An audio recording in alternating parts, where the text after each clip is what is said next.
দেখেন ভাই, আজকে আমাদের রাজারহাটের ঐতিহ্যবাহী মাঠ রাজারহাট মাঠে আজকে ফুটবল খেলা চলতেছে। তো আজকে যে দল দুটি মোকাবেলা করতেছেন, দিনাজপুর খানসামা এবং লালমনিরহাট, তারা দুটি দল আজকে খেলতেছেন, অসাধারণ ফুটবল খেলতেছেন তারা। আমরা দেখতেছি দু দলেই মোটামুটি ভালো ভালো ফুটবলার প্লেয়ার রয়েছেন।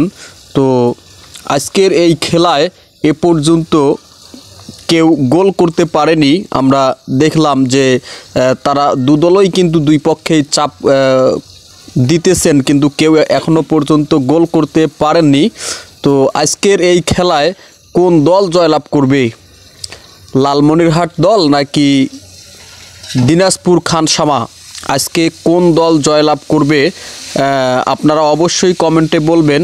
আর এই ফুটবল খেলা আপনারা কে কীরকম পছন্দ করেন এবং কে কত ভালোবাসেন, ফুটবলকে কে বেশি ভালোবাসেন এবং ক্রিকেটকে কে বেশি ভালোবাসেন, অবশ্যই আপনারা কমেন্টে এটা বলবেন। তো আমি আজকে অনেক ফ্রি আছি, এই জন্য আজকে খেলা দেখতে আসছি।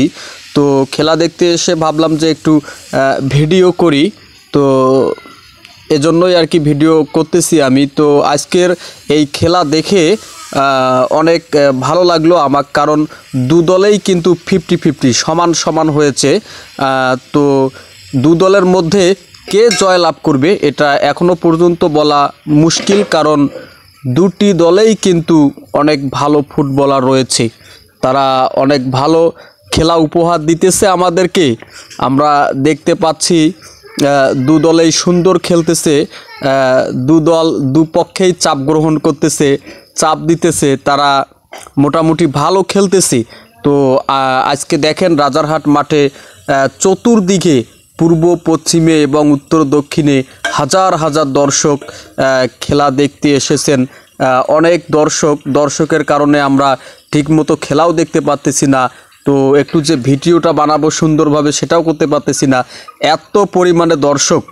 তো আমাদের রাজারহাটে এত দর্শক হবে আসলে এটা আমি ভাবতেও পারিনি, যে রাজারহাটের মতো একটা ছোট মাঠে এত দর্শক হবে। আমার তো মনে হচ্ছে যে 4 থেকে 5 হাজার দর্শক হবে এখানে আজকের খেলা। তো সত্যি আমার কাছে মনে হলো দর্শকরা প্রমাণ করলো যে আজকের খেলা বাঘে বাঘে লড়াইয়ের খেলা, কারণ আজকে যে দুটি দল খেলতেছে তারা ভারসাম্যপূর্ণ দল, তারা দু দলের কাছ থেকে অনেক একটা সুন্দর খেলা উপভোগ করতেছে দর্শক। তো আজকের দর্শককে দেখেই মনে হচ্ছে যে আজকের খেলা অনেক কন্টেস্ট এবং ফাইনালিস্টের মতো খেলা হবে। তো আজকের